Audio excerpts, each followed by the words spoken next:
Like in the morning today, I was watching a reel in YouTube, and I did not know in the video there will be a fortune teller. So the guy goes to the fortune teller in the video and asks about what happened in the 10 years. And the fortune teller tells that he will become a big celebrity and he will have a lot of follower or influencer. He'll become a big celebrity. Something like this, the fortune teller say to him. And he is already very famous, and I maybe smile also watching this video. So I heard that if someone go to a fortune teller... I got your question, Fadil. Let me answer for the sake of time. I got your question. The hadith says, whoever visits a fortune teller, a soothsayer, and he believes him, then he has disbelieved in the message of Muhammad, peace be upon him. He's not Muslim anymore. Why? Because the message of Muhammad, peace be upon him, says, none knows the unseen but Allah.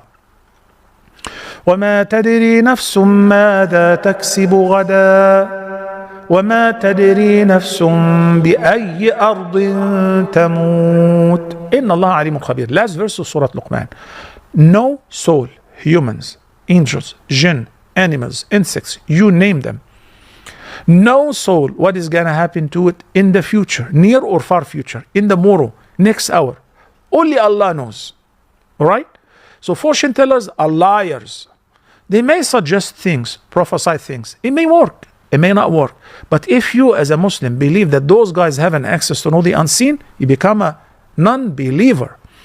But when you're listening, you know, you're not supposed to listen to them. But if it just happened, you know, you're tuning in, NPR, and they were talking about whatever, and somebody popped up. I'm driving, I'm not paying attention.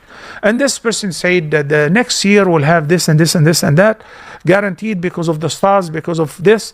And you smile, you laughed at them and said, silly, you guys are liars. Is this approval? Is this a sign you believe them? No, then you're not blameworthy. There is no sin. It's only for those who tune in because they want to know what is going to happen next year. You guys are foolish.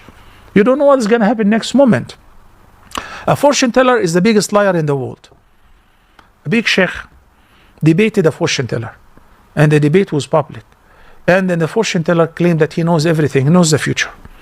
So when the debate started, he said, the sheikh said, I have a few questions for you. He said, okay, I'm waiting for them. He said, why do you have to wait for me? You know the unseen, you know the question. You should know the questions before I present them. And the debate was over. None knows the unseen but the Creator, the Almighty Allah alone.